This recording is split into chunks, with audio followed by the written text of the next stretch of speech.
Kamusta mga katormots? Nandito po ngayon ako sa may Pavilion Mall sa may Binyan, kung saan ang video natin ay para sa mga mahihilig sa relo na katulad ko. Siyempre, kakausapin natin na may-ari na si Sir Red kung paano siya nagsimula na galing sa bangketa, tapos biglang ngayon nasa mga mall na siya. Tara, samahan niyo ako dito sa Usapang Tormots, Musika at Iba Pa.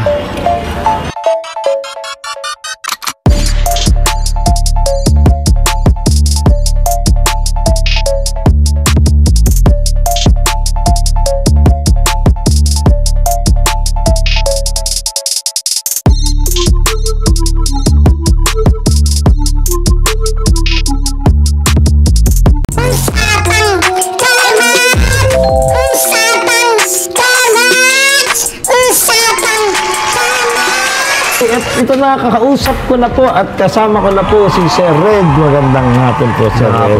Ayan, siya po ang may-ari ng ano nga tawag doon? Watches by Right Time. Di ba? May FB ho kayo, sir? Meron po, Watches by Right Time PH po. Iyon, makikita niyo dito, Watches by Right Time PH. Sir, wag na nating pahagtagalin ang kwento. Ako kasi mahilig ako sa mga relo eh, di ba? Alam mo naman yun. Opo. So, ang point ko dito, ang mga lalaki kasi dapat nagre-relo talaga yan, you know? Yes po. Tsaka dapat magandang relo at magandang sapatos. Kahit yung damit, hindi na Oo. Bakit ba ganun ang prinsipyo? Kasi parang part of daily life na rin yung sa mga lalaki. Pag-relo eh. Oo. Tsaka parang, siguro masasabi na nating passion. Parang hindi kompleto yung pagkalalaki mo, no? Lalo na pag into business or kahit corporate ka eh. Kailangan merong ang relo, lalo na sa sales ka. Yan. Kailangan mo ng relo eh. Parang nandun yung pagkatao mo eh. Oo, hindi lang dahil baka malate ka, di ba? Pero yung relo mo kasi yan yung parang pagkatao mo na rin eh. Nakikita nila kung anong klase pagkatao mo sa relo mo eh. Parang titingnan ka nila kung ano yung suot mo sa relo eh. Minsan pag halimbawa titingnan ka ng tao, hindi agad sa itsura eh. Oo. Sa relo agad relo, either relo or yung sapatos. Yung mga check nung eh. Lalo na pag mga di ba? Business tips. Paano ka sir napapasok dito sa pagre-relo? Bali, yung mother and father ko kasi, yun na yung binuhay sa amin.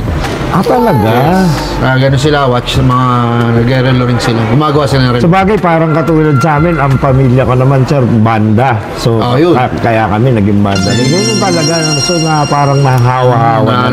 Kumbaga. Pero nakita ko, may picture tayong papakita. Pakita natin, yung nagsimula ka, parang sa bangketa lang. Yes po, kasi doon din nagsimula yung mga mother and father ko eh. Sa bangketa lang sila gumagawa. Talaga? Yes. Tapos, nung nag-start kami actually, magka-live-in pa lang kami nung wife ko ngayon. Nag-ano ako na kasi unemployed ako eh. Siya employed.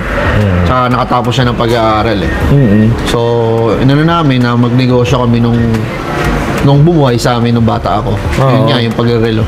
So, hindi, sinuportahan ka ni Madam doon? Yes, siya lang yung actually, may konting suporta naman doon sa siblings ko. Yung, pinahiram ako ng stante. Biruin mo, hiniram ko pa yung stante, And then, nag-start ibig sabihin talaga, yung pangarap mo at yung gusto mo talaga, pag gusto mo, magagawa mo, no? Pagka gusto mo isang bagay, and then gusto mo matutunan din talaga, matututunan mo siya ng mabilis at saka effectively. Kasi ginusto mo eh.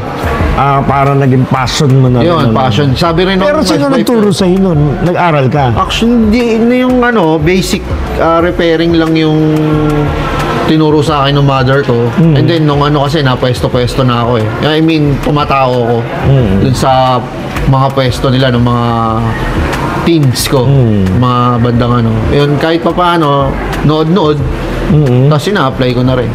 Ano yung mga nagagawa mo ba dito sa shop mo? Di ba, may mga mods. Baka mamaya, hindi alam ng mga tao. Yung customized na watch. Meron tayong, yung halimbawa, meron tayong certain model sa Seiko 5, sa Seiko Diver, na minomod or minomodify. Binabago natin yung itsura, yung parang binibigay natin ng bagong pagkatao. Tapos ano yun eh, parang ang tawag mo dyan, parang nagko-collab eh, no? Yun, parang ganun po. Collaboration, ano? Tsaka yung ideas ni client, ideas ko, Pinagkokolab. Makakabuo kami ng panibagong design or itsura ng relo. Meron kang sample nun, sir. Meron ako dito, kaso fully customized to. Ayun, papakita po natin. Modified yan. Ito po is hango sa design ng Panerai. No, Okay. tapos ginawa po nating minodify po natin. Nilagay natin ng parts ng mga Seiko. Ayun. Yan. Pero original na Seiko pa yan, sir. Yung movement lang po manufactured by Seiko. Yung dial aftermarket na po 'yan.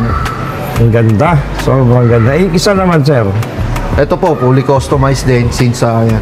Yung movement niya rin or yung makina is manufactured by Seiko. NH35. Fully modified po 'yan. Brand new. Mga magkano yan ganyan, sir?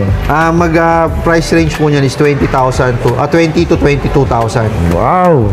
Napaka-expensive din pala, pero napakaganda. Ano nga po? Mods na nakita natin na napakaganda. Ano pa ang na-offer na services ng Right Time?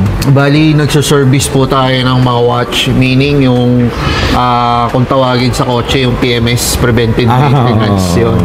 Yun yung service sa inaano natin. Pag halimbawa, may problema yung mga watches nyo, kaya natin i-repair. Si Sir Red nga pala ang lahat ng gumagawa ng mga relo ko. Yan. Siya ang pinagkakatiwalaan ko, siyempre. Di ba? Kaya natin siya in-interview ngayon kasi napakagaling ng gumawa. Yan, bukod dyan sa mga battery, di ba? Basta lahat ng kaya niyang gawin. Tungkol sa watches po. Basta tungkol sa Opo. watches. Huwag lang tungkol sa pag-ibig dahil na to, mabait na to. Ano ba, married na tayo. Ayun, di ba, ngayon nagbubukas ka na naman ng bago, nag-iisip ka na naman. Yes po, naghahanap tayo ng bagong location. So, more on... Kumbaga dagdag. Dagdag po. Kasi para maging mas accessible tayo sa mga watch enthusiasts. Ayun. Kasi naghahanap po sila ng kahit papaano ng maayos-ayos na gumagawa. Ayun, napakahirap na nga kasi umanap ngayon ng gumagawa ng relo. Unang-una, dun sa mga iba naman, napakamahal. Yes po. Di ba? Kumbaga, tinataga ka na kasi konti na lang ata sila halos gumagawa ngayon. Well, actually marami namang gumagawang ng relo. So, pero few lang yung masasabi mong maayos gumawa. Hindi ka tatagain. Yan. Si Sir Red, siguradong hindi po kayo tatagain yan. Sure na sure. Sir Red, imbitahin mo siya dito sa tindahan nyo, sa Pavilion Mall. Imbitahin mo mga tao. Kung meron po kayong sirang relo, papapalitan ng baterya or automatic watch na kailangan nyo pong ayusin, punta lang po kayo dito sa ground floor, Building A, Pavilion Mall, Binyang, Laguna po. Iyon. At ang FB page na ulit, sir.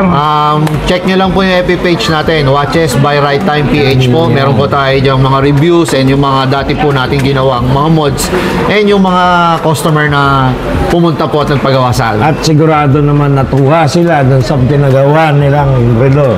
Hindi naman nagpabalik-balik na nasira. Siguro bumabalik sila para may bagong daling relo. Bagong dalhin, oo. Sa kanya ko po talaga lahat, pinapagawa ang lahat ng relo at pinagkakatiwalaan talaga. Pumunta lang po kayo dito sa Pavilion Mall at hanapin nyo lang si Sir Red. Thank you very much. Thank you, sir. Thank you po.